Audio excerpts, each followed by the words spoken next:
Hi friends, आपका बहुत बहुत स्वागत है आपके अपने YouTube channel Indian stock market में। फ्रेंड्स, अगर आप चैनल पर नए हैं तो चैनल को लाइक और सब्सक्राइब जरूर कर लें। फ्रेंड्स, आज हम बात कर रहे हैं सेंट्रल बैंक की, जो एक मिड कैप कंपनी है, पब्लिक बैंक है, यानी एक सरकारी बैंक है। कंपनी के स्टॉक प्राइस में करीब आज से 1.5 महीना पहले एक शानदार तेज़ी देखी गई थी। करीब 15 से 20% इसका शेयर एक दिन में ऊंचाइयों पे गया था। उस दिन एक न्यूज़ ही ऐसी आई थी कि जिस न्यूज़ ने इसके स्टॉक प्राइस को काफ़ी बूम दिया था। न्यूज़ ये थी कि गवर्नमेंट ने योजना बनाई है कुछ बैंकों को प्राइवेट करने की, जिसमें से एक नाम इस बैंक का भी था, जिसको अभी जो संसद का सत्र चल रहा था उसमें रखने की योजना थी कि हो सकता है इस बैंक को प्राइवेट कर दिया जाए। बट गवर्नमेंट ने अपनी अपनी उस योजना को कुछ समय के लिए पोस्टपोन कर दिया है, जिसका इफेक्ट इसके शेयर प्राइस में भी हमें देखने को मिला। कंपनी का शेयर प्राइस उसके बाद फिर डाउन हो गया। प्रेजेंट में ये करीब 21 रुपये 75 पैसे पर रन कर रहा है। कंपनी का अगर हम बात करें तो अच्छी कंपनी है। अभी तक जो ओवरऑल इसने रिटर्न दिया है वो काफ़ी अच्छा रहा है। कंपनी के अगर हम एक साल के रिटर्न की बात करें तो कंपनी ने एक साल में करीब 52% का शानदार रिटर्न दिया है। वहीं एक महीने की बात करें तो 2.3% का रिटर्न दिया है। अगर ओवरऑल 5 ईयर की बात करें तो कंपनी का माइनस में रिटर्न रहा है करीब 74%। 3 साल में करीब 39% से ज़्यादा माइनस में रिटर्न रहा है। 3 मंथ में भी 5% से ज़्यादा माइनस में रिटर्न रहा है। तो रिटर्न के मामले में ओवरऑल केवल 1 ईयर का रिटर्न ही इसका बेस्ट है, क्योंकि कंपनी में अगर आप देखेंगे तो इसमें लॉस ही चल रहा था अभी तक। बैंक है, इसको बहुत ज़्यादा मैनेजमेंट इसको अच्छे से चला नहीं पा रहा है। हालांकि कंपनी का मार्केट कैप की बात करें तो कंपनी का मार्केट कैप करीब 18,664 करोड़ का है। शेयर होल्डर्स की संख्या भी इसमें करीब 3 लाख से ज़्यादा है। अगर इसके आप 52 वीक के हाई की बात करेंगे तो करीब 29 रुपये 65 पैसे का है। वहीं लो की बात करेंगे तो 12 रुपये 50 पैसे का है। कंपनी का 1 डे का जो चेंज है वो भी कुछ खास नहीं है। 21 रुपये 40 पैसे का इसने हाई बनाया था, 22 रुपये 10 पैसे का हाई बनाया था, 21 रुपये 40 पैसे का इसका लो है। तो ओवरऑल इस कंपनी ने केवल ईयरली रिटर्न अगर देखें तो 50% से ऊपर का दिया है।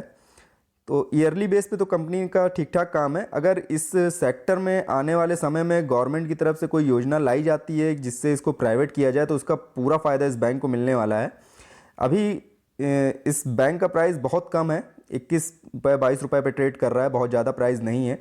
लेकिन अगर कहीं ऐसी योजना बनती है कि इसको प्राइवेट कर दिया जाए, क्योंकि गवर्नमेंट सेक्टर के कुछ बैंक हैं जो लगातार घाटे में चल रहे हैं, जिनमें से एक बैंक ये भी है। और एक गवर्नमेंट की योजना है कि इन घाटे वाले बैंकों को प्राइवेट कर दिया जाए, जिससे ये बैंक भी प्रॉफिट मेकिंग हो जाए। अगर इसके हम फाइनेंशियल ट्रेंड की बात करें इस बैंक के, तो कंपनी लगातार घाटे में रही है। सन 2018 की बात करें करीब 5,000 करोड़ का घाटा था कंपनी में। 2019 की बात करें 5,500 करोड़ का था। 2020 की बात करें 1,000 करोड़ का था। 2021 की बात करें इसमें भी 1,000 करोड़ का घाटा था कंपनी को। बट इधर करीब एक क्वार्टर, जो लास्ट क्वार्टर का रिजल्ट आया उसमें कंपनी ने अपना थोड़ा सा प्रॉफिट दिखाया है, जिसकी वजह से ये उम्मीद की जा सकती है, हो सकता है आने वाले समय में ये कंपनी कुछ अच्छा करने लगेगी। अगर अच्छा करने लगेगी, अगर इसको गवर्नमेंट का सपोर्ट मिलता है तब तो वेल एंड गुड है। अदरवाइज बैंक सारी होल्डिंग्स गवर्नमेंट के पास ही है। अगर इसमें आप प्रमोटर होल्डिंग की बात करें करीब 93% इस समय प्रमोटर्स के पास ही इसकी होल्डिंग है। 93% प्रमोटर के पास ही होल्डिंग है। म्यूचुअल फंड्स ने इसमें करीब 0.5% की हिस्सेदारी ले रखी है। डीआईज ने करीब 2.5% की हिस्सेदारी ले रखी है। फॉरेन इन्वेस्टर्स ने इसमें करीब 0.11% की हिस्सेदारी ले रखी है, जो उन्होंने लास्ट क्वार्टर से इस क्वार्टर में बढ़ा दी थी। तो एफआईज को भी कहीं ना कहीं ये उम्मीद है कि गवर्नमेंट कोई ऐसी योजना बना रही है जिसमें ये संभवतः हो सकता है कि इस बैंक को प्राइवेट सेक्टर का बैंक बना दिया जाए। क्योंकि प्राइवेट सेक्टर का अगर बैंक बना दिया जाता है तो इसके स्टॉक प्राइस में एक आपको बहुत बड़ा बूम देखने को मिलेगा। जो स्टॉक प्राइस अभी 20-21 रुपये चल रहा है, ये हो सकता है और बढ़ के 40-50 रुपये तक चला जाए। तो ऐसी संभावनाएं तभी हैं अगर इस बैंक में कुछ प्राइवेट सेक्टर का हिस्सेदारी बेची जाती है गवर्नमेंट की तरफ से अपनी, जिसमें प्राइवेट सेक्टर किया जाए इस बैंक को, तो डेफिनेटली ये स्टॉक ऊपर की ओर जा सकता है। रिटेल इन्वेस्टर्स की बात करें तो रिटेल इन्वेस्टर्स इसमें सिर्फ 4.7% ही हैं। प्रमोटर्स की कोई भी हिस्सेदारी इसमें गिरवी नहीं है। उन्होंने किसी तरह की कोई बाहर से कर्ज नहीं उठा रखा है कि अपनी होल्डिंग्स को गिरवी रखा हो। उनकी आप देख रहे होंगे लगातार क्वार्टर्स में, लगातार ईयर्स में उनकी प्रमोटर्स की होल्डिंग जो है वो सेम है। गवर्नमेंट ने अपनी होल्डिंग्स को कम नहीं किया है, लेकिन ऐसी योजना बना रही है कि इस सेक्टर में प्राइवेट सेक्टर को लाया जाए और गवर्नमेंट को प्राइवेट कर दिया जाए। जिससे ये बैंक भी अच्छा काम कर सकें, क्योंकि ये जब घाटे में ही बैंक चल रहे हैं तो इन बैंकों को चलाने का क्या फ़ायदा है। तो इससे अच्छा इनको प्राइवेट हाथों में दे दिया है, जिससे बैंक का कामकाज जो है वो अच्छा हो जाए और ये भी बैंक एक प्रॉफिट मेकिंग बैंक बन जाए। कंपनी के रिटर्न को अगर हम एफडी से कंपेयर करेंगे तो एफडी से अच्छा रिटर्न नहीं है इस समय इस स्टॉक का। डिविडेंड भी स्टॉक ये नहीं प्रोवाइड कर रहा है, क्योंकि लगातार घाटे में चल रहा है ये स्टॉक। एंट्री पॉइंट की अगर बात करें तो एंट्री पॉइंट इसका ग्रीन सिग्नल कर रहा है, आप इसमें एंट्री कर सकते हैं, क्योंकि स्टॉक प्राइस अभी बहुत लो चल रहा है इसका।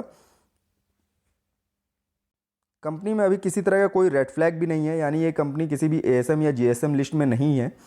कंपनी में इसमें भी ग्रीन सिग्नल ही है, यानी ओवरऑल आप अगर एंट्री करना चाहते हैं तो इस स्टॉक में एंट्री कर सकते हैं। ये अच्छे प्राइस पे इस समय मिल रहा है और संभावनाएं हैं कि आने वाले समय में इस सेक्टर के बैंक को प्राइवेट कर दिया जाए, जिसकी उम्मीद हर कोई लगाए बैठे है और बहुत से इन्वेस्टर्स ने इस बैंक में पैसा भी इन्वेस्ट कर रखा है इसी उम्मीद में कि हो सकता है आने वाले समय में अगर ये बैंक प्राइवेट हो जाता है तो एक अच्छा खासा रिटर्न मिलेगा उनको।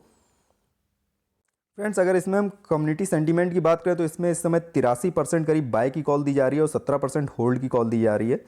यानी कहीं ना कहीं इस समय स्टॉक मार्केट में जो इन्वेस्टर्स हैं उसकी तरफ से जो राय दी जा रही है उनको 83% बोला जा रहा है इसमें बाय करने के लिए, क्योंकि कहीं ना कहीं एक उम्मीद है कि आने वाले कुछ महीनों में हो सकता है गवर्नमेंट की तरफ से कोई ऐसी योजना बनाई जाए जिसमें इसमें इसको प्राइवेट कर दिया जाए।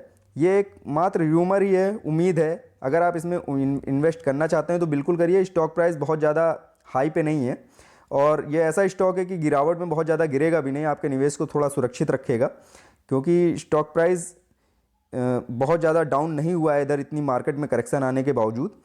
तो ऐसी उम्मीद भी है कि हो सकता है आने वाले समय में कंपनी इसको प्राइवेट कर दिया जाए और स्टॉक प्राइस भी कोई ज़्यादा नहीं है। तो अगर आप निवेश करना चाहते हैं तो बिल्कुल करिए, लेकिन अपना नज़रिया शॉर्ट टर्म के बजाय लॉन्ग टर्म का रखिएगा, क्योंकि अगर मान लीजिए किसी वजह से गवर्नमेंट ने इसको फिर से टाल दिया, प्राइवेट नहीं किया, तो आप इसमें थोड़ा सा फंसे रहेंगे। तो अगर शॉर्ट टर्म का नज़रिया है तो आप इसमें अभी निवेश ना करें। अगर लॉन्ग टर्म का नज़रिया रखते हैं आप तो लॉन्ग टर्म के लिए आप इसमें इन्वेस्ट कर सकते हैं कि हो सकता है आने वाले कुछ समय बाद गवर्नमेंट की अगर योजना बनती है तो ज़रूर इसको प्राइवेट करेगी, जिसका फ़ायदा इस स्टॉक को भी मिलेगा।